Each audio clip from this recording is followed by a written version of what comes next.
नमस्कार दोस्तों, मैं पत्रकार सिराज साहिल।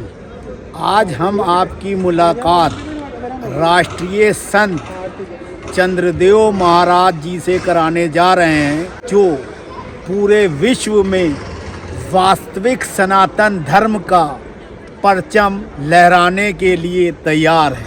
हमारे देश में तरह तरह के साधु संत हिंदू राष्ट्र बनाने के लिए अपने स्तर पर प्रयास कर रहे हैं, लेकिन चंद्रदेव जी जिस तरीके की सोच रखते हैं उससे जन जन में एक मजबूत सनातन धर्म के प्रति अलग जगेगी, ऐसा इनका कहना है। तो आइए मिलते हैं स्वामी जी से। नमस्कार। जय।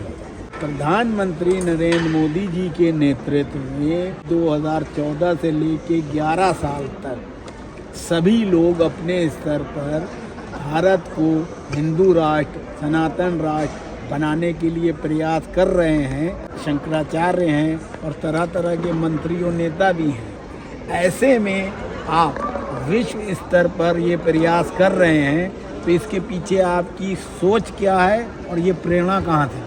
प्रेरणा तो हम शुरू से ही सनातन के बारे में सोचते हैं, लेकिन मैं कहूँगा कि जब से 14 से हमारे मोदी जी आए हैं, तब से लोगों को पता चला सनातन क्या है। सनातन के बारे में सब सोचने लगे। हर आदमी जय श्री राम, हर हर महादेव, जय माता की, वंदे मातरम बोलने लगा, तिलक लगाने लगे, भगवा पहनने लगे। इससे पहले कोई ऐसा काम नहीं करता था। इसलिए मैं मोदी जी को असली जो है हमारे, देखो ये काम जो साधु संतों का था, 14 से पहले साधु संत नज़र ही नहीं आए कहीं, किसी ने कुछ किया ही नहीं। असली जो साधु है वो नरेंद्र मोदी जी हैं, जिन्होंने सनातन को जन्म दिया। मैं तो ये कहूँगा सनातन को जन्म देने वाला जो है आज की डेट में मैं मोदी जी को कहूँगा। तो क्या ये माना जाए कि प्रधानमंत्री नरेंद्र मोदी साहब से पहले हिंदुस्तान में जो भी साधु समाज था, संत लोग थे, वो सुस्त पड़े हुए थे या किसी दबाव में जो है वो हिंदुत्व का परचम लहरा नहीं रहे थे और सनातन का प्रचार प्रसार नहीं कर रहे थे? मैं ये तो नहीं कहूँगा किसके दबाव में थे। साधु अगर किसी दबाव में आता है तो वो साधु ही नहीं है। साधु अगर दबाव में आता है तो वो साधु ही नहीं है। साधु सब काम छोड़ के आता है, घर बार छोड़ के आता है, तो उसका मतलब ही नहीं कि ना, तो इसलिए वो लेजी हो सकते हो, उनका कोई नज़र तो आया नहीं।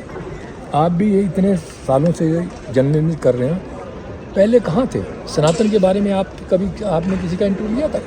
तो क्या ये माना जाए कि 2014 के बाद से भारत सरकार और ख़ास तौर से प्रधानमंत्री नरेंद्र मोदी साहब का साधु समाज को, संत समाज को आशीर्वाद प्राप्त हुआ, इसलिए वो बड़ी संख्या में जो है बाहर निकले हैं? देखिए आज की डेट में मैं कहूँगा 2 ही साधु हैं, एक सफ़ेद कपड़ों में यानी मोदी जी और दूसरे योगी जी भगवे कपड़ों में, जिन्होंने सनातन को जिंदाबाद किया, सनातन को आगे लाए। और इसी के उसमें अब लोग जाग रहे हैं, अब हिंदू जाग रहे हैं।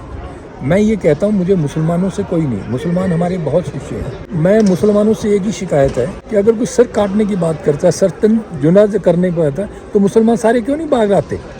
सही है, सबको आना चाहिए।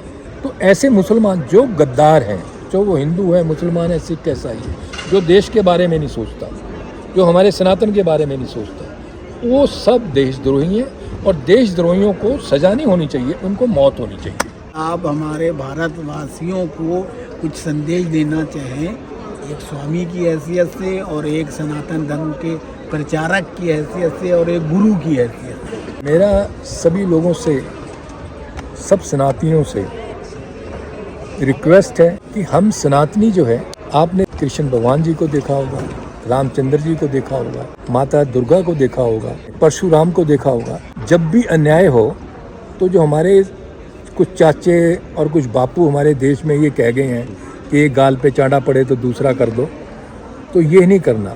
जो देशद्रोही हैं, जो सनातन के विरुद्ध बात करते हैं, जो किसी भी धर्म के बारे में अगेंस्ट बोलते हैं, उनको छोड़ो ना, उनको मार दो, उनको मार देना ही चाहिए, उनकी सज़ा मौत होनी चाहिए। क्योंकि जो देश का नहीं है वो किसी का नहीं, पहले देश है फिर हम सब है। जय माता।